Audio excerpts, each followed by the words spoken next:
नमस्कार, मैं हूं संजय भाटिया और आप देख रहे हैं लोकमत हरियाणा न्यूज।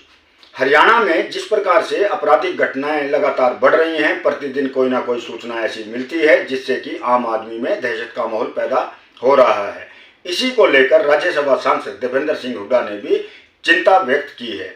आज प्रेस कॉन्फ्रेंस में दीपेंद्र सिंह हुड्डा ने कहा कि हरियाणा के अंदर जिस प्रकार से आपराधिक घटनाएं लगातार बढ़ रही हैं, रविवार को जिस प्रकार से इंडियन नेशनल लोकदल के प्रदेश अध्यक्ष व बहादुरगढ़ के विधायक नफे सिंह राठियों को भी गोलियों से भून दिया गया, उससे यह पता चलता है कि हरियाणा में जंगल राज धीरे धीरे कायम हो रहा है। इसके अलावा दीपेंद्र सिंह हुड्डा ने और क्या कहा, आइए सुनते हैं।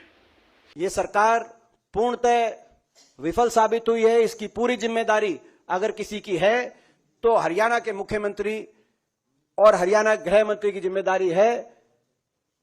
जिम्मेदारी लें। 10 साल की सरकार के बाद हरियाणा में इस तरह का जंगल राज क्यों स्थापित हुआ? देश में सबसे ज्यादा बेरोजगारी हरियाणा में क्यों हुई? देश में सबसे ज्यादा अपराध दर हरियाणा में क्यों हुआ 10 साल की इस सरकार के बाद? और उसकी जिम्मेदारी किसकी है? लगातार केवल अपराध ही नहीं, हरियाणा में लगातार बहुत से बार कानून व्यवस्था की व्यापक विफलता हुई। आपने देखा, नूह का उदाहरण अभी ताजा है। इनके सबके लिए कौन जिम्मेदारी लेगा?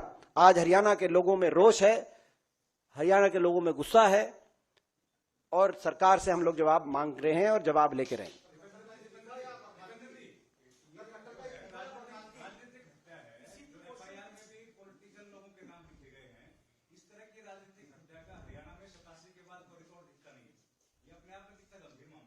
देखिए, ये अभी जांच का विषय है कि कौन इसमें शामिल हैं और ये राजनीतिक साजिश है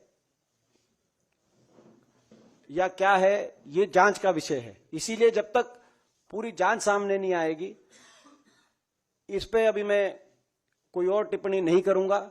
लेकिन जो भी बातें आ रही हैं, एक बहुत गंभीर, पूर्णतः हरियाणा के अंदर क्यों गैंगस्टर एक्टिव हो गए। आज एक एक शहर का मैंने नाम लिया, मैं एक एक दुकान का नाम लेना चाहता हूं। मातूराम हलवाई के से गोहाना के अंदर फिरौती क्यों मांगी गई?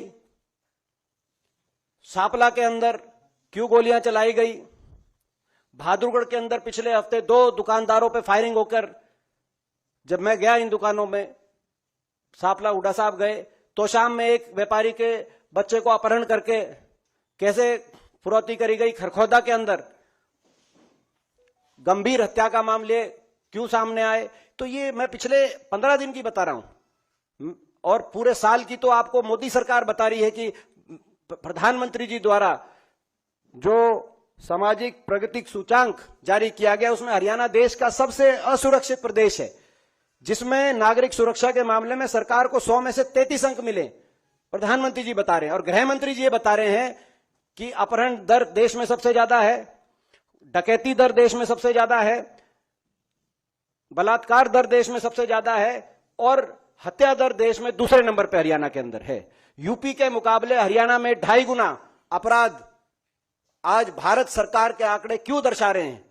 तो अगर कोई फैसला आपका फौज को कमजोर करने का काम करता है तो आप राष्ट्रभक्त या देशभक्त होने की अपनी बात नहीं कह सकते।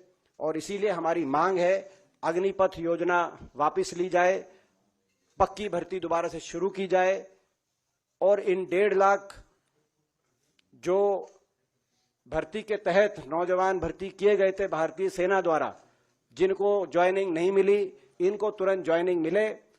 इन दोनों मांगों को लेकर कांग्रेस पार्टी संघर्षरत है। हमने राहुल गांधी जी के नेतृत्व में जय जवान अभियान, कांग्रेस पार्टी ने उसका बिगुल फूंका है, जिसकी गूंज देश के कोने कोने में सुनाई दे रही है, आने वाले समय में और सुनाई देगी। और इस संघर्ष के रास्ते पे हम रहेंगे और यदि कांग्रेस पार्टी को अवसर मिलेगा देश में, तो हम ये पक्की भर्ती दोबारा शुरू कराएंगे। देश की फौज पे जो गौरव था उसको दोबारा बनाएंगे और इन 1.5 लाख नौजवानों को भी नियुक्ति फौज में दिलाएंगे।